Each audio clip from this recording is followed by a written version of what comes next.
बढ़ते आगे, उत्तर प्रदेश के कैराना में हिंदुओं के पलायन से जुड़ी खबरों को अब बीजेपी ने बड़ा मुद्दा बना लिया है। इलाहाबाद में बीजेपी की राष्ट्रीय कार्यकारिणी की बैठक चल रही है, जहां केंद्रीय मंत्री मेनका गांधी और बीजेपी की भगवा ब्रिगेड के नेता साक्षी महाराज ने बड़े बयान दिए हैं। मेनका गांधी ने कहा है कि यूपी में ऐसे हालात रहे तो एक दिन सबको ये प्रदेश एक एक करके छोड़ना पड़ेगा। साक्षी महाराज ने यूपी के हालात पर चिंता जताते हुए राष्ट्रपति शासन लगाने की मांग खड़ी कर दी है।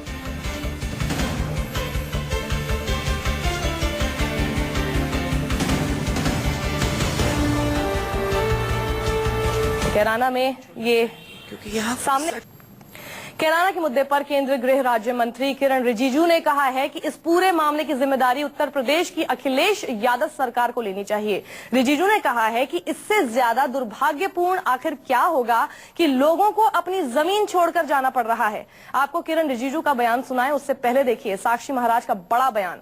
साक्षी महाराज ने कैराना के मसले पर यूपी में राष्ट्रपति शासन की मांग की है। हमारे साथ है बीजेपी सांसद साक्षी महाराज। साक्षी महाराज जी, जिस तरह से कैराना में घटना घटी है, जिस तरह से हिंदू परिवार लगातार पलायन हो रहे हैं, क्या कहेंगे आप? लोकतंत्र के लिए खतरे की घंटी है। भारत विश्व का सबसे बड़ा लोकतांत्रिक राष्ट्र है और उसमें उत्तर प्रदेश का अपना अलग एक स्थान है।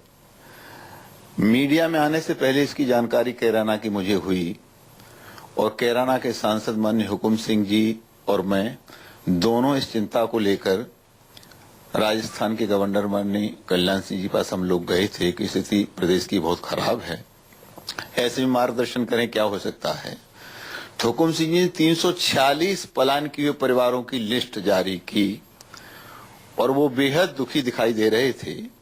हम लोगों ने कहा इस बात को हम आगे बढ़ाएंगे। उत्तर प्रदेश कश्मीर बनता चला जा रहा है। तुष्टीकरण की राजनीति की सारी सीमाएं टूट चुकी हैं।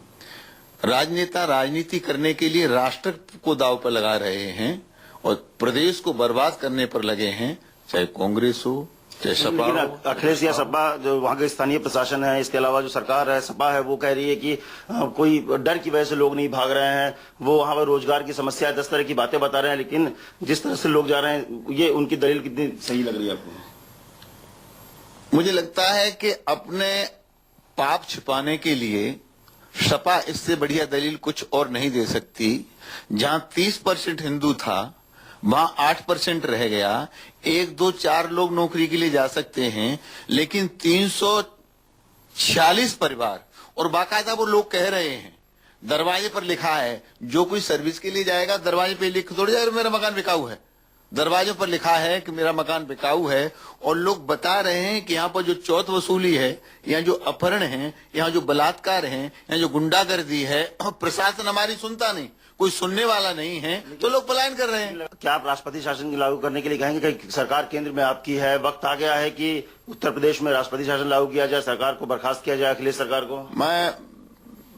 मैं मांग कर सकता हूं कि राष्ट्रपति शासन लगना चाहिए, क्योंकि कोई कानून व्यवस्था तो है नहीं, चुनाव सिर पर है और ये स्थितियां प्रदेश की ओर बिगड़ने वाली हैं। सीधे रुक करते इलाहाबाद में मौजूद हमारे संवाददाता अमित कुमार का। अमित, जाहिर सी बात है बीजेपी के हाथ एक बहुत बड़ा चुनावी मुद्दा लग गया है। राष्ट्रीय कार्यकारिणी की बैठक आज है। क्या आपको लगता है कि कैराना का मुद्दा ही खास तौर पर वहां पर छाया रहने वाला है? देखिए, निश्चित तौर पर एक बड़ा मुद्दा है और इस मुद्दे को और बड़ा बनाएगी बीजेपी, और चुनाव सर पे है तो ऐसे में इस मुद्दे को अब छोड़ेगी नहीं, इसको बढ़ाएगी, क्योंकि वहाँ पे सीधे 300 से ज्यादा हिंदू परिवार जिस तरह से पलायन किया, और इसको लेकर बीजेपी का जो अध्यक्षीय भाषण था वो पहले से तैयार भाषण था, लेकिन उसमें कैराना की जिक्र की गई। उसमें खास तौर से कहा गया है कैराना में जिस तरह से हिंदुओं को भगाया जा रहा है, हिंदू छोड़ के जा रहे हैं, वो दुर्भाग्यपूर्ण है और कानून व्यवस्था, इसी बहाने कानून व्यवस्था के सवाल उठाए गए। आज इस कार्यकारिणी में मोदी बोलने वाले हैं, समापन भाषण करेंगे, और सबसे बड़ी बात की शाम को जो रैली है, निश्चित तौर पर प्रधानमंत्री मोदी भी कैराना की बात को लेकर इस रैली में चर्चा करेंगे और उसको एक बड़ा मुद्दा बनाएंगे। पार्टी को लगता है कि जिस तरह से अगर आप देखें तो पहले मथुरा में जिस तरह से चीजें हुई है, लॉ एंड ऑर्डर की बहुत बड़ी बात थी, और ये अगर आप देखें तो कहीं ना कहीं बीजेपी को सूट भी करता है ये मसला, क्योंकि हिंदू का मसला है, यहाँ पे हिंदू परिवार घर छोड़ के जा रहे हैं, तो ऐसे में एक बड़ा मसला है और बीजेपी के पक्ष वाला मसला है, तो इसलिए बीजेपी इस मसले को नहीं छोड़ेगी। कार्यकारिणी से लेकर सड़क तक आप कह सकते हैं कि और 15 तारीख को जो एक कमेटी बनाई गई थी, 9 सदस्यीय कमेटी जो कैराना की जांच करने के लिए बीजेपी की टीम जो है वो 15 जून को जाने वाली है वहां पर, तो निश्चित तौर पर एक बड़े मसले के तौर पर, बड़े मुद्दे को एक राजनीतिक मुद्दे के तौर पर बीजेपी से देख रही है और इसको बुलाने के लिए पूरी ताकत लगा देगी। अमित, नरेंद्र मोदी और अमित शाह के अलावा भी किसी और का संबोधन है क्या वहाँ पे आज?